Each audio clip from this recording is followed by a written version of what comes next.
लोकसभा चुनाव में BJP Haryana front foot पर नजर आ रही है। भारतीय जनता पार्टी ने 10 की 10 सीटों पर अपने उम्मीदवार घोषित कर दिए हैं। अगर बात मुख्य विपक्षी दल की करें तो कांग्रेस में अभी मंथन का दौर जारी है। दिल्ली में हरियाणा की जो कांग्रेस कमेटी थी, इसकी बैठक होती है, काफ़ी देर तक मंथन होता है और स्क्रीनिंग कमेटी जो है वो नामों का एक पैनल भेज दिया जाता है स्क्रीनिंग कमेटी के पास। और अब जो केंद्रीय चुनाव समिति है वो इस पूरे पैनल पर नज़र डालेगी और उसके बाद उम्मीदवारों के नाम पर मोहर लगेगी।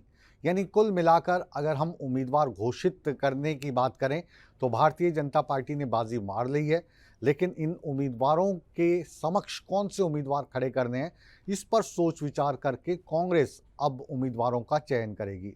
कांग्रेस के सूत्र बताते हैं कि जो उनके उम्मीदवार होंगे उनमें कई बड़े नाम होंगे जो आपको चौंका सकते हैं।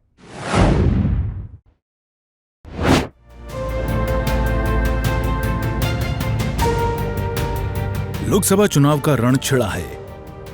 हरियाणा में भी महासंग्राम जारी है। सियासी शतरंज पर शह मात की गोटियां फिट की जा रही हैं।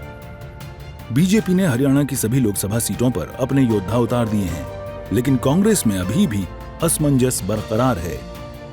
उम्मीदवारों के नाम पर मंथन के लिए कांग्रेस स्क्रीनिंग कमेटी की बैठक हुई। बैठक में 9 लोकसभा सीटों पर उम्मीदवार को लेकर चर्चा हुई।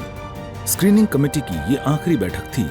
इसके बाद केंद्रीय चुनाव समिति की बैठक होगी और फिर उम्मीदवारों का ऐलान होगा।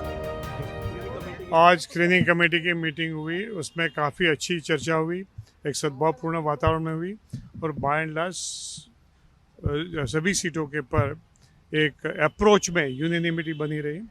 मैं समझ रहा हूँ कि पहली जो इसके पास सीईसी की मीटिंग होगी, इसमें ज़्यादातर बड़ी सीटें क्लियर हो जाए। तारीख को कहा जाता है, हो सकता है परसों भी हो जाए। तो मैं आपसे पहले भी कह रहा था कि 5 तारीख तक आपके पास नाम आ जाए। स्क्रीनिंग कमेटी की बैठक में नामों का पैनल तैयार किया गया, जिसे केंद्रीय चुनाव समिति के सामने रखा जाएगा। कांग्रेस का दावा है कि जब नामों का ऐलान होगा तो कई बड़े चेहरे दिखाई देंगे। कांग्रेस ने क्रेडिबिलिटी और विनेबिलिटी को उम्मीदवारों के चयन का फॉर्मूला बताया। विनेबिलिटी है, फिर हमने सर्वे कराए हैं और विनेबिलिटी और लॉयल्टी और सर्वे, यही आधार है।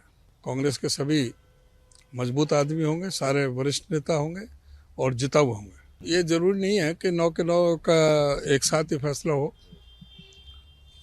पर उम्मीद करते हैं कि भाई कम से कम आधा दर्जन तो हो ही जाएंगे।